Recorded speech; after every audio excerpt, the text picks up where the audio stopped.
Hi, welcome to another episode of The Dreaming Tree Presents with your host, Matt. And Emily. And tonight we're doing Live Trax Volume 29 and a special, here, hold up to the camera. Kim Crawford, Rosé.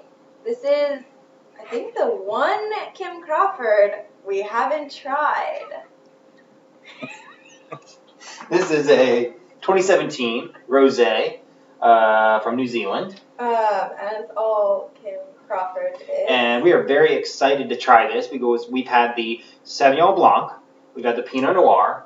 Have we had the unoaked Chardonnay? We had the Chardonnay. I don't think we did a review on it. We might have talked about it a little bit when we tasted your beer, but I don't think we posted that. But yeah, maybe one of these future episodes we'll definitely do the unoaked Chardonnay. But we've had them all. And we've even had a Pinot Grigio that they've done. Remember when I found that random bottle? Yeah. Anyway, so this is a dry rosé with hints of berry fruit, watermelon, and it's known as the pansy. So, it should be good. Hopefully it's dry enough. Yeah, and I feel like rosés are something that you don't see that often.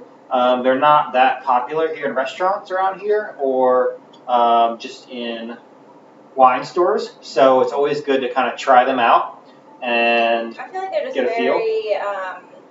They kind of come in and out of vogue. They're just like a summer wine. I feel like you wouldn't really, there's no other season for it.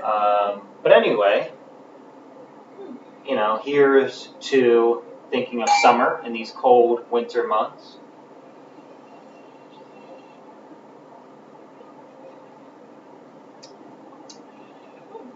Really typical kind of rosé nose, a little sweet.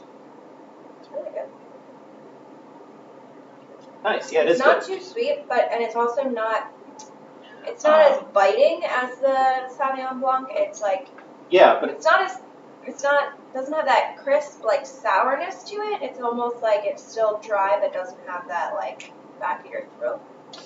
Yeah, it doesn't have the kind of the grassiness of a Sauvignon Blanc, but it has a nice kind of sour taste. Yeah. Which we like in wines in general. And yeah, it's definitely really not good. sweet at all, which is nice.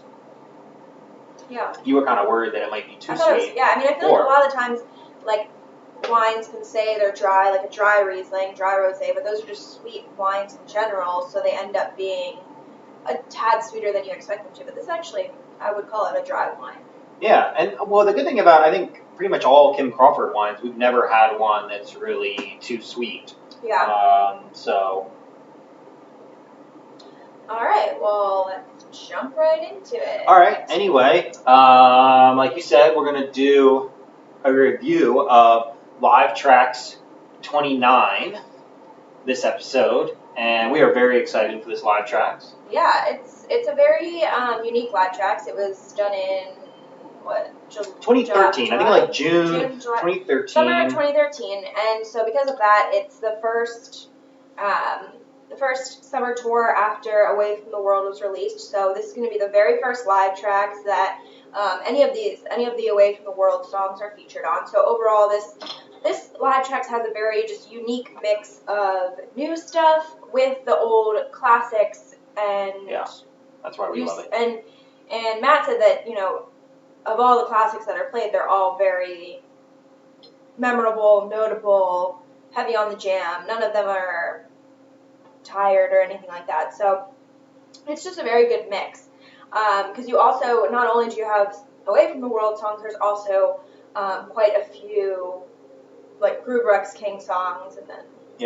Yeah, I think the thing that stands out to me is just a great mix of new and old, and they jam on both. So that's why it really stood out to me. It seems like a really cool venue if you watch it on YouTube, Cayuga Falls, Ohio. I think it's kind of outside Cleveland, I believe. But anyway, cool venue. And we're going to get right into it. So, do you want to talk about the opener? Yeah, the show opens with Nancy's Into Warehouse. And this combo, it's pretty rare. I think this is the first time it had been done in 15 years, according to the website. So it's just a pretty fun way to start the show off.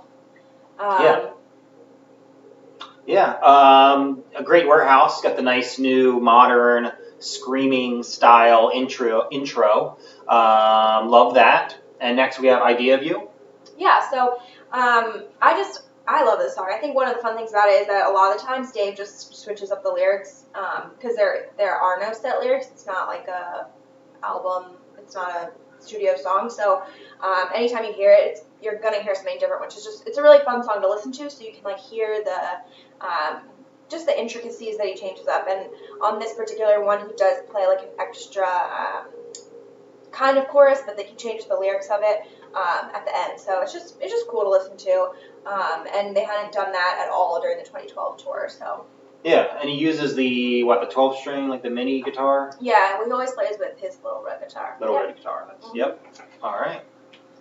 And then just going along, there's just several I feel like rare songs. I mean, first of all, you're getting all the new World stuff, and then also on top of it, he plays Captain, which is really rare. Gaucho. Yeah. Pretty rare. I mean, you they almost don't never really, hear them play Gaucho these days.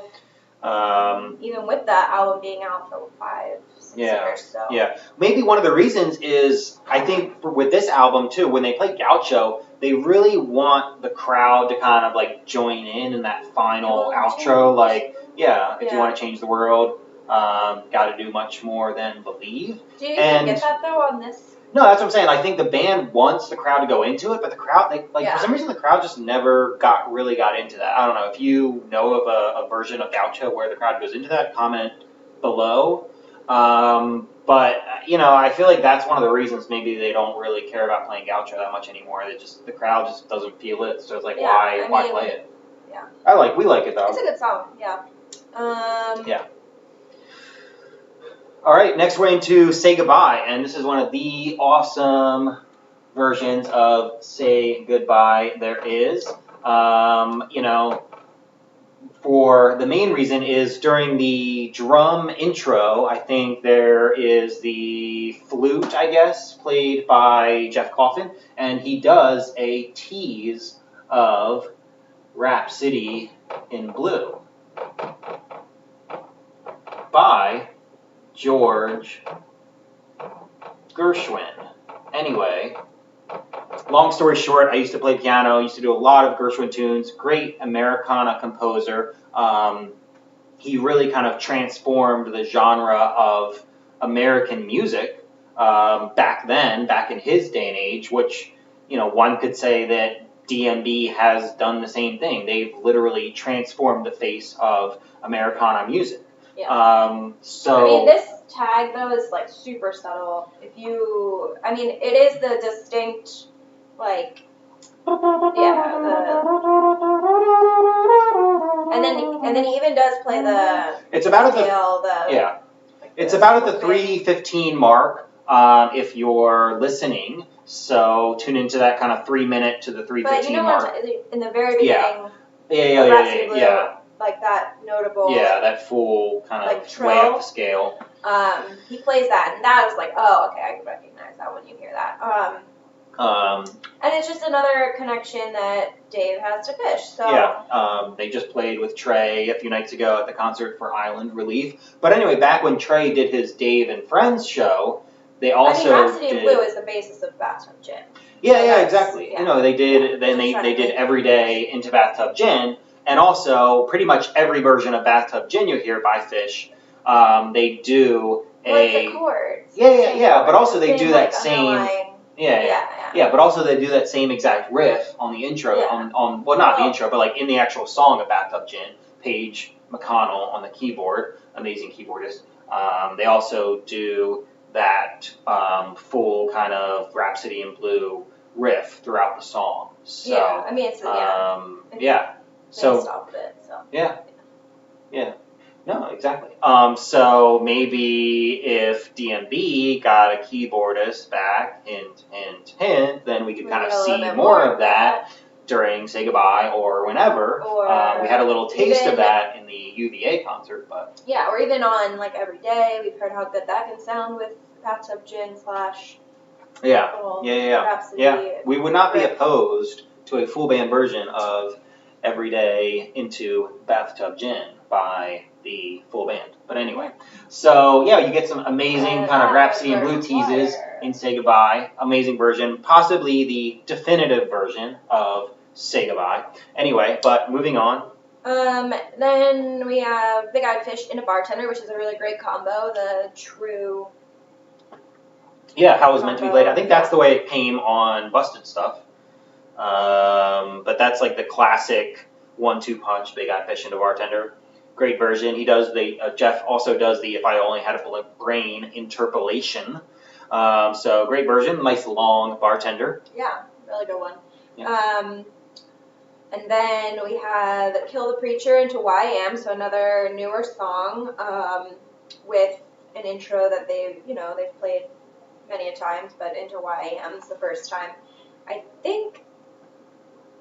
don't know when. Have they ever done that combo? Yeah, I'm not sure.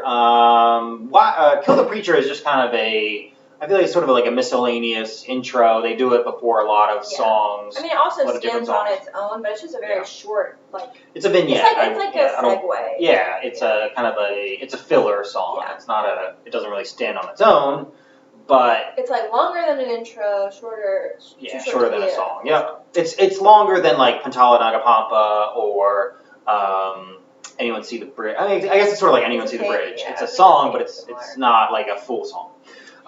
Yeah. Yeah, and next we're going to talk about really great recently, really long extended version of it.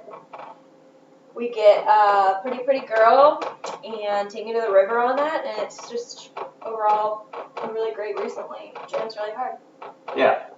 Pretty Girl, I think that's a Rolling Stones cover, I think. And then Take Me to the River is Talking Heads, another great song from the Stop Making Sense album. We've talked about that before. Big fans of David Byrne. He's touring this summer. Get out there and support him, support live music.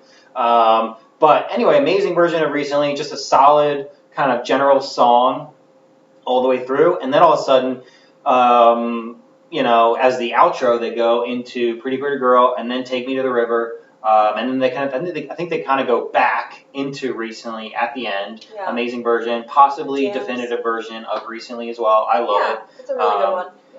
Yeah. I mean, it's right up there. They also, they don't do it on this album, obviously, but it's right up there with kind of the recently into Water into Wine, which we love as well. That's a little more low-key. This is more energetic. This is more dancing. Yeah, definitely. This is more in your face, but we love both versions. Yeah. And then next we're just going to touch on a great Rapunzel, just a really solid and long Rapunzel. We were saying there's no bad Rapunzel, but this one's a very notable one. Mm-hmm. And other things to recognize, this is the first time that they play full band. What album was that from? Anyway, I don't know, but this is one full band. It's just Dave. Okay, yeah, and that's what I'm saying. I think is pretty rare as a full band. You really don't hear them do it that much. Yeah, I feel like the famous one that he does at Radio City, and then it's always like Dave and Tim. It's his album. Yeah, yeah, that's true. But it's kind of like. So it's but other songs Yeah. But other songs from his album are still like really popular full band wise, like Gravedigger. Stuff like that. Yeah. But Some Devil is another one like that where it's like it's kind of rare to hear a full band. It's more just him. Yeah. And then show finishes off with So Much and Anyone See the Bridge and Ants. Just classic finish. Yeah, solid finish. Just an overall great show. Kind of a great DMB 3.0. The new style, very heavy electric. It's a good transition into their. Yeah, it's one of those shows that's heavy electric, but it's also got great jams. It's still got that great old school feel, which we love. Yeah, it's really good. But yeah, anyway, great wine as well. I'm loving this really rosé. Would definitely get this again. Yeah. Highly recommend if you ever see it at a restaurant or in general. Anyway, support Kim Crawford Wines and support live music. And anything else? That's all from us. All right, that's it.